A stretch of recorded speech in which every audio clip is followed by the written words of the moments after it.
जय गुरुजी, शुक्राना गुरुजी। Tower content की सीरीज के अंदर 3 और 8 की है, जिसमें 40% टर्फ डेस्टिनी है। ये एक म्यूचुअल कॉम्बिनेशन है, तो अगर कहीं ना कहीं किसी को भी ग्रोथ में दिक्कत आ रही है तभी अपना नेम नंबर मैनेज करवाइएगा। अगर सब कुछ ठीक ठाक चल रहा है तो नेम नंबर पे मत आइएगा, क्योंकि मेन क्या है कि हो सकता है कि आपका नेम नंबर पहले से ही मैनेज हो, कहीं कहीं और जाके फिर से नेम नंबर मैनेज करवा के उनकी फीस दे के और कुछ गुड़ का गोबर ना हो जाए। तो इस करके तभी करवाइएगा अगर रिलेशनशिप में या फिर ग्रोथ में इशू आ रहा है। न्यूट्रल कॉम्बिनेशन है, एंटी नहीं है, फिर भी अच्छा है। अब इसके अंदर बात करेंगे 3 और 8 के अंदर प्रोफेशंस की। प्रोफेशन 3 यानी कि गुरु से रिलेटेड, यानी कि लोग डॉक्यूमेंटेशन के अंदर अच्छे तो होंगे ही। 8 यानी कि एक्सपीरियंस। अब बात आती है हाथ के काम की, एक्सपीरियंस की। तो जहां नॉलेज प्लस नॉलेज, या फिर ये कहें नॉलेज प्लस नॉलेज वाली एक्सपीरियंस अगर मिल जाए तो कैसा रहेगा। ये एक अच्छे कॉम्बिनेशन के अंदर मैं मानता हूँ। भले इसके अंदर 40% सेल्फ डेस्टिनी है, लेकिन फिर भी बहुत अच्छा है। हाँ, एक चीज़ ज़रूर कह देते हैं कि 8 नंबर वाले हो सकता है थोड़े से आलसी हों, वर्क अल्कोहलिक होते हैं, लेकिन घर के कामों में थोड़े से आलसी हो जाते हैं। तो सबसे ज़्यादा एक तो ज़रूरी इनके लिए यही रहता है 8 नंबर के लिए कि इनको फिजिकल एक्सरसाइजेस करना, जिम करना बहुत ज़्यादा ज़रूरी है। खास तौर पे जिम के अंदर लोहा लोहा होता है, उसके इक्विपमेंट से एक्सरसाइज करना। अब बात करते हैं इनके प्रोफेशन की। अगर ये फाइनेंस के अंदर हैं या फिर लीगल एडवाइज़र हैं तो बहुत अच्छे रिजल्ट्स ये आपको दे सकते हैं। जॉब कंसल्टेंसी वर्क यानी कि दूसरों की नौकरियां लगवाना, ये इनके लिए भी अच्छा रहेगा और दूसरों के लिए भी बहुत अच्छा रहेगा।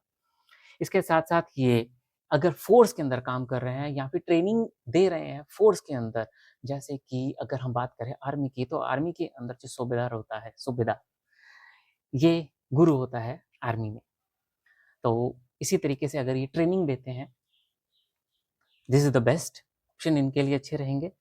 अब सीआईडी आईबी के अंदर काम करना अच्छा है। एक चीज़ मैं आपको बोल देता हूँ कि मैंने जैसे एक एग्जांपल दिया था सूबेदार आर्मी के अंदर। कुछ लोग कहेंगे कि ये तो नीचे का रैंक है, ऐसा मत समझिए कि ये नीचे का रैंक है। आप ये मान के चलिए ये टीचर्स हैं, ये एक अच्छे टीचर हैं। सूबेदार ही नहीं, ये कैप्टन या ब्रिगेडियर या फिर और भी ऊपर के लेवल पे हो सकते हैं, लेकिन एक ये मान के चलें कि इस कॉम्बिनेशन के अंदर अगर ये अच्छी टीचिंग कर रहे हैं, इनको भी रिजल्ट मिलेगा अच्छे, दूसरों को भी रिजल्ट मिलेंगे अच्छे। तो इससे रिलेटेड जो भी कॉम्बिनेशन वाले हैं, उनको एक चीज़ मान के चलना है कि उनको टीचिंग भी करनी है, यानी कि उनको चीज़ें सिखानी भी है। भले वो टीचिंग जैसे प्रोफेशन में ना हो, लेकिन अपने आस-पास जो उनको ज्ञान थोड़ा रखें। हाँ, ज्ञान देते समय इतना ज़रूर देख लें कि ज्ञान वो सामने वाला लेना चाहता भी है या नहीं। इस चीज़ का ज़रूर ध्यान दीजिए। फिर उसके बाद बात आ जाती है, आगे वापस चलते हैं इनके प्रोफेशन के अंदर, जहाँ तक हम चल चुके थे उसके आगे की बात करते हैं। ये अगर अपना जिम रन करते हैं, जिम इंस्ट्रक्टर होते हैं, तभी इनका बात बहुत अच्छा, इनका रिज़ल्ट, इनको बहुत अच्छे रिज़ल्ट्स मिलेंगे। इसके साथ-साथ ऑटोमोबाइल के अंदर, इंजीनियरिंग के अंदर, हैवी ड्यूटी मशीनरी वर्क्स के अंदर ये बहुत अच्छे रिज़ल्ट्स लेकर आते हैं। ठीक है, कम्युनिकेशन में बहुत अच्छे होते हैं। ठीक है, कम्युनिकेशन के मामले में ये बहुत एक्सपर्ट होते हैं। बस इनको बस एक ही चीज़ ध्यान देनी है कि आलस नहीं करना है। क्योंकि जहाँ 8 नंबर वाले ने आलस किया, चाहे ड्राइवर में 8 आ रहा है या फिर कंडक्टर में 8 आ रहा है, वहाँ दिक्कत आ जाएगी उसको। ठीक है, इसके साथ-साथ अगर हम बात करते हैं अगली कॉमन रेमेडी के अंदर, bracelet. Simple date of birth के हिसाब से अगर हमको देखना है तो तुमको काफ़ी चीज़ें देखनी ही पड़ेंगी, पर यहाँ पे सिर्फ ड्राइवर कंडक्टर की बात कर रहे हैं। तो एमेथिस्ट का ब्रेसलेट इनके लिए सूटेबल है। अभी तक के लिए इतना ही। जय गुरु जी, शुक्राना गुरु जी।